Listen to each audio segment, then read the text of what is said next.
I remember the first time we were in the same room. There was something in the air, something neither of us could ignore. I had always heard the stories, whispers from women who'd stepped into the world of forbidden desire, eager to share their secrets. Some claimed that men of color were different in bed, wild, uncontainable, and incredibly strong. I had always brushed it off as just fantasy until I met him. The night we crossed that line was different. There was no turning back. The hotel room had the scent of expensive cologne, and the soft light created shadows on his face. He was tall, strong, and his presence filled the room without him saying a word. I could feel his eyes on me, almost as if they were burning through my skin. It made something inside me stir. For the first time in ages I felt like a woman, not a wife, not someone's caretaker, just me, a woman who wanted something beyond the ordinary. He sat on the edge of the bed, arms folded, those deep brown eyes locked on mine. He didn't say a word. He didn't need to. His confidence was enough to quiet any doubt I had left. My heart raced, but not from fear. There was excitement, anticipation. My body was betraying me. Every nerve seemed to come alive, humming with a desire I didn't know was there. I had to fight the urge to look away, to stop this madness, but I didn't. Couldn't. There was something magnetic about him, something primal. I'd heard the rumors, sure, but now I was standing on the edge of experiencing it all firsthand. The talk about men of color, their size, their endurance, it all buzzed in my mind. But in that moment, I wasn't sure whether it was the physical pull or the thrill of doing something forbidden that excited me more. He stood up slowly, his movements controlled, deliberate. "You don't have to do this," he said in a low, calming voice. "But you want to," he added. I had never been more certain of anything in my life. I nodded, struggling to steady my breath, my pulse quickening. "Tell me you want me," he whispered, his voice rich and commanding. The way he spoke made my knees weak. My mouth went dry. I had never felt such raw, unfiltered desire. "I want you," I said, my voice shaky, but there was no hiding the truth. I needed him. His hands were on me before I could think twice. The feel of his skin against mine sent a shock through my body, lighting me up in ways I'd never felt before. He was everything they'd said and more. But as I lay beneath him, the weight of my life, my husband, my vows, my secrets, pressed on my chest. Before I could even think, his lips found mine, and all the guilt disappeared into a whirlwind of passion. If you're enjoying the story and want to hear more about my forbidden adventures, don't forget to like, share, and subscribe to the channel. You won't want to miss the rest of my story. Now let me take you back to where it all began, when curiosity first led me down this dangerous path.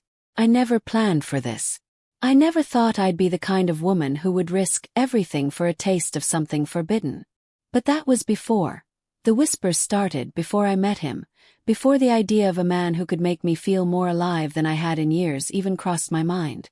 My marriage wasn't bad. It was comfortable, predictable. I loved my husband, or at least I thought I did. We had built a life together, shared meals, memories, and a bed that had, over time, become more about routine than passion. Sure, we still had sex, but it was always the same. His touch had become so familiar, almost mechanical. No surprises, no excitement, just the same motions over and over. And then there were the stories. At first, it was just rumors, whispers at work, a friend joking about how well-endowed men of color were. I scoffed at first. It seemed like just another myth. But the more I heard, the more curious I became. These weren't just jokes. These were women telling me about their experiences, their faces flushed, voices low as if speaking about something sacred, something powerful. It was the way they talked about it. The way their eyes widened when they spoke about the men who had taken them to places they'd never been before, who left them trembling with pleasure in a way their husbands never could. I couldn't deny it. Curiosity took hold of me, gnawing at my mind, filling me with a desire I'd never known before. I never told anyone what I was thinking. How could I? But every time I saw a man of color at work or on the street, my eyes would linger, studying, wondering. What if the stories were true? What if there was more to them than I was willing to admit? And that's when I met him. He was new at the company, brought in as a consultant for a big project. I noticed him the first time we spoke. He had that presence, that confidence that seemed to demand attention. It wasn't just his looks though. God, he was handsome, but something else. There was an aura about him, a cool, effortless confidence. I couldn't place it at first, but every time he entered a room, I could feel the tension shift. Then one evening after a long meeting, our paths crossed in the hallway. He smiled at me and my stomach flipped. His smile wasn't just friendly. It was inviting, as if he knew exactly what was going through my mind. "Is everything okay?" he asked, his voice deep and smooth. I paused for a moment, but something about him made me open up. "Just tired," I said, offering a weak smile. "It's been a long day." He nodded, then leaned in closer, his scent overwhelming, woody, musky, and undeniably intoxicating. "I know just the thing for that," he said, a slight smile on his face. Before I could respond, he gave me a look so suggestive, so full of intention, it was impossible to ignore. My heart raced. I knew exactly what he meant, and already I was drawn to him. "How about we grab a drink? I know a place nearby. I promise it'll help you unwind." Seemed casual, no pressure. But as I stood there looking into his dark eyes, I realized this wasn't just about a drink. This was the moment, the one where I crossed the line. That drink turned into more than I expected. A simple invitation, a casual "let's unwind," and suddenly everything I thought I knew about myself, about desire, was about to shatter. The bar was dimly lit, the kind of place where the music was soft, but the air was thick with something heavier, a tension you could almost taste. The bartender knew him by name, which surprised me. He was a regular here, I realized. The kind of man who didn't need to announce his presence. He just was. And I couldn't stop looking at him, even though I tried to keep my composure. He sat across from me, leaning back in his chair, a bottle of whiskey between us. His fingers traced the rim of his glass, and every time his eyes met mine, a jolt of heat shot straight through me.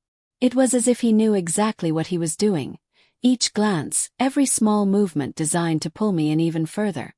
I tried to keep the conversation light, but it was hard to focus when every word that came from his mouth hit me in a way no conversation ever had before. There was an ease about him, a confidence that was both comforting and unnerving. He didn't have to impress me. He was just himself, and that was enough. "So, tell me," he said, his voice smooth like honey, "what's a woman like you doing at a place like this?" I laughed nervously, unsure of how to respond. "Just needed to get out for a bit," I said. "Life's been predictable." He raised an eyebrow. "Predictable, huh? I can imagine that gets old." I nodded, feeling my body tense as he leaned in slightly, closing the distance between us. "It's more than that," I admitted, surprising myself with how easily the words came. "I guess I'm looking for something different." His gaze deepened, no longer playful but knowing, as if he understood exactly what I meant. "Something more exciting?" he asked, his voice barely a whisper. I swallowed, my pulse quickening. Was he talking about what I thought he was talking about? My mind screamed at me to be careful, to pull back, but my body was already answering him, urging me forward. "You could say that," I replied, my voice barely audible. My breath felt shallow, each second stretching out, filled with a tension I wasn't sure how to handle. He smiled then, slowly, deliberately. "I think I can help with that," he said, his words hanging in the air like a promise. And just like that, my mind screamed in protest, but my body was already moving, reaching for him, pulled by an invisible force I didn't understand. He stood up casually, as though this was the most natural thing in the world. Without a word, he slid his hand into mine and led me out of the bar. The drive to his place was quick, the city streets flashing by in a blur of streetlights and neon signs. I should have been thinking about my husband, about the life I'd built with him, but I wasn't. All I could think about was him. His touch, his voice, the way he made me feel alive, like a woman full of possibilities. When we entered his apartment, the lights were low, and the silence was thick with expectation. He didn't waste any time. His lips were on mine almost instantly, and all that was left in my mind was the undeniable truth of what was about to happen. There was no turning back now. His hands were everywhere at once, on my shoulders, my waist, my back. Each touch sent a jolt of pleasure through me. He kissed me deeply, passionately, his tongue exploring my mouth in a way that made my knees weak. The heat between us grew quickly, and soon I could feel the outline of his body pressing against mine. My breath hitched as I felt the hardness of him, and all the rumors, all the stories I had heard, rushed back into my mind. It was true. Everything I had heard was true. But it wasn't just his physicality that was intoxicating, it was the way he made me feel. Desired. Needed. More than I'd felt in years. Every touch, every kiss was an invitation to lose myself in a way I hadn't dared to before. He didn't speak much. There was no need to. His hands did all the talking, taking control in a way that felt thrilling, almost dangerous. It was exactly what I had been missing, what I hadn't even known I was craving. His hands were firm and confident, his lips hot against my skin, leaving a trail of fire wherever they touched. I lost track of time. I wasn't a wife anymore, a mother, a dutiful woman. I was just a woman who needed this man in a way I couldn't explain. Every kiss, every touch felt like a revelation. I could feel the raw intensity of his presence, the palpable power that radiated from him. It was unlike anything I had ever known before. There was no denying it. I wanted him and I needed him. As his hand slipped under my clothes, lifting me effortlessly and pressing me against the wall, I understood in that instant there was no turning back. This was real, and there was an undeniable connection between us that had taken root. If you're enjoying the story and want to know what happens next, don't forget to like, share, and subscribe. There's so much more in store. You definitely won't want to miss out. Stay tuned as I take you deeper into this journey of temptation. In the quiet aftermath, I should have been overcome with shame. Guilt should have overwhelmed me. But instead, I felt more alive than I ever had, and that realization sent a shiver of fear down my spine. The fear came from understanding how far I had gone, how willing I was to cross boundaries I had once sworn I'd never approach. Lying next to him, tangled in the sheets, I could hear the cities hum beneath us through the open window. His arm draped over my waist, and I could feel his warmth, his presence, like a force I couldn't escape. I should have pulled away. I should have thought of my husband, the man I had vowed to share my life with. But my mind was far from him. It was consumed by this man beside me, the one who had awakened something in me I had long buried. He turned to face me, a knowing smile curving at the corners of his lips. "How do you feel?" he asked, his voice rich and teasing, daring me to speak the truth. I couldn't lie. I met his eyes and whispered, "Good. Better than I felt in years." A grin spread across his face, his eyes gleaming with satisfaction. He knew exactly what he had stirred inside me: desire, hunger, a need that had been hidden for far too long. His hand moved to my thigh, his fingers drawing gentle circles that sent heat spiraling through me. "I told you," he murmured, his voice a low, sensual growl. "I can give you exactly what you're looking for." And he did again and again. Each time was different, intense, wild, unforgettable. It wasn't just about the physical act. It was an escape from everything I thought I knew about intimacy. He made me feel things I'd never experienced before. Each touch was a reminder of how much I had been missing. He wasn't just confident. He was in complete control, and that was exactly what I craved. But it wasn't just about the pleasure. It was about freedom. The freedom to be more than just a wife, a caretaker, a reliable partner. With him I was just a woman. No expectations. No obligations. Just pure, unrestrained desire. The affair began to take on a life of its own. I found myself meeting him whenever I could, sneaking away from my responsibilities to be with him in hidden corners of the city, quiet hotel rooms, dark alleys, places where no one could see us. I knew what I was doing was wrong, but the excitement of the secrecy, the danger of being caught, made it feel almost thrilling. Each time we met, I shed a little more of the woman I had been and embraced the woman I was becoming. He didn't push me for anything emotional. He was patient, calm, always in control. It was exactly what I needed. But as the days went by, I began to wonder, what did he want from this? Was I just another conquest, or was I something more? First, I didn't care. All I cared about was how he made me feel, how he made me forget everything else. But over time, I began to sense a shift. My husband noticed. He wasn't stupid and he wasn't blind. Something had changed and he could feel it. "Where are you going tonight?" he asked one evening. His voice calm but laced with suspicion. "You've been working late a lot lately." My pulse quickened. He had never questioned me before like this. "Just a meeting with the team," I replied, trying to sound casual. But the tension was thick in the air. He gave me a long, searching look before nodding and walking away. But I knew he didn't believe me. I could feel the weight of his gaze, the silence that followed. For the first time, I wondered if I was playing with fire. If my husband could sense something, how long could I keep the secret? But the rush, the thrill of doing something forbidden, was addictive. It wasn't just about the pleasure anymore. It was the secrecy, the excitement of living on the edge, that kept me coming back for more. Every stolen moment felt like I was living two lives, one rooted in the past and one wild and reckless. I began to crave the danger, and the fact that my husband was starting to sense something wasn't right only made it more exhilarating. I was balancing on the edge of two worlds, one I knew well and one I couldn't resist.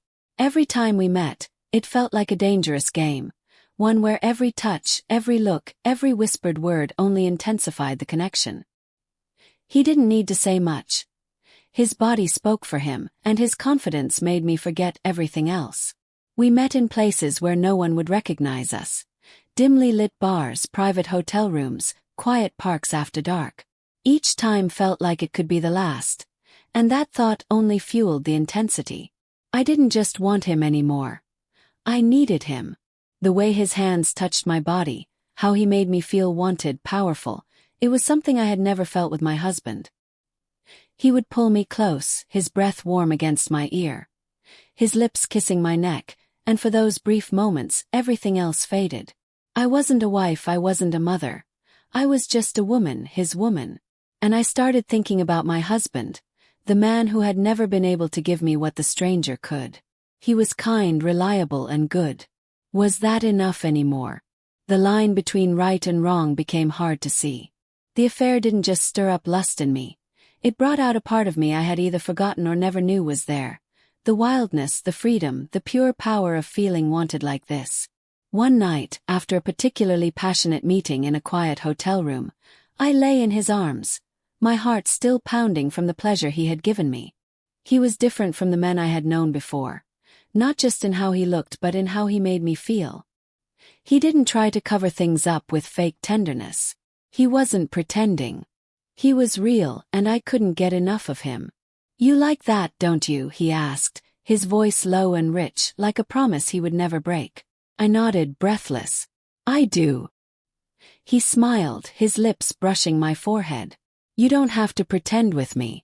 I can tell you want this, want me." And he was right. I did more than I had ever wanted anything in my life. But as I lay there in the dim light, a thought kept bothering me, a thought I couldn't get rid of. I was playing with fire, and sooner or later, the truth would catch up to me. The truth was I had started lying not just to my husband but to myself. Every time I snuck away to see him, I told myself it was just for a moment, just to break away from the routine of my life. But as time passed, the lies grew bigger and more convincing. I wasn't just sneaking around for sex anymore. I was lying about how I felt. I was lying about what I wanted from this. Each lie made me feel more desperate. My heart raced when I was with him, and the tension between us was undeniable. He started asking questions I didn't have answers for. Not just about what I wanted physically, but about what I wanted out of life, about what I was looking for, and how long I planned to keep this going. "What will you do when this ends?" he asked one night while I lay next to him, my body still tingling from the last wave of pleasure he had given me. I stared at the ceiling, unsure how to answer. "I don't know," I admitted. "I haven't thought that far ahead." His eyes never left mine. You're running from something, aren't you? I didn't want to admit it, but I knew he was right. I was running from a life that no longer made me feel alive. Running from a marriage that had become a comfortable routine, one that left me wanting more.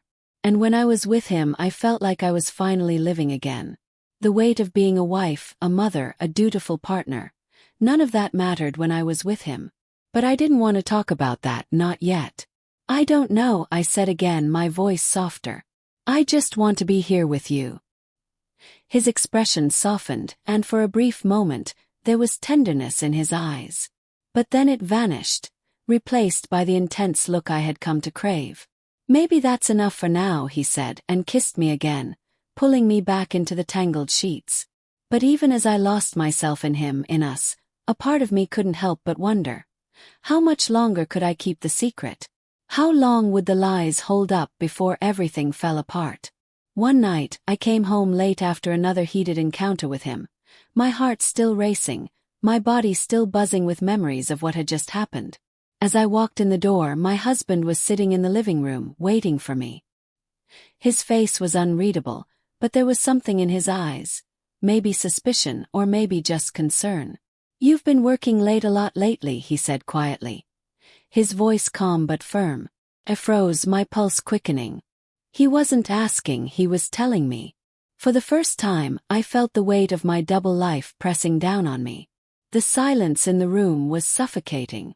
My husband sat there, his eyes locked on mine, waiting for an answer to a question I knew he wasn't saying out loud. He didn't need to, the tension in the air said everything. The lies had caught up with me, and now I felt crushed by them. You've been working late, he said again. His voice calm but heavy with something else, something I couldn't quite place. But it's not just that, is it? You're different. I stood frozen in the doorway, my key still in my hand, realizing slowly. He knew. He had known something was wrong for weeks, maybe longer.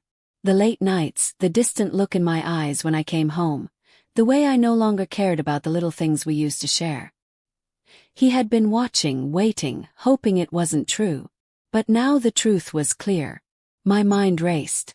How could I explain this? How could I tell him what I had done, the affair that had taken over me, the hunger I had fed, and the secrets I had hidden?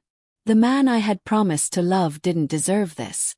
But the woman standing in front of him, torn between guilt and desire, was someone else. I'm sorry, I whispered, my voice barely a sound. He stood up slowly, never taking his eyes off me. Sorry, he repeated, as if the word didn't even come close to what had happened. Sorry for what? Sorry for what you've been doing behind my back.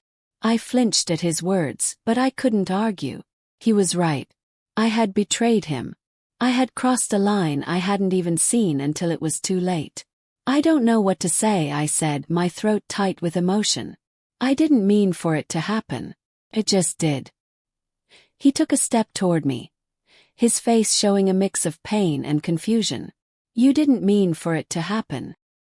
His voice trembled, though he tried to stay calm. And what about me? What about us? I opened my mouth to say something, but no words came. How could I explain what I'd felt? How could I tell him I had been chasing something?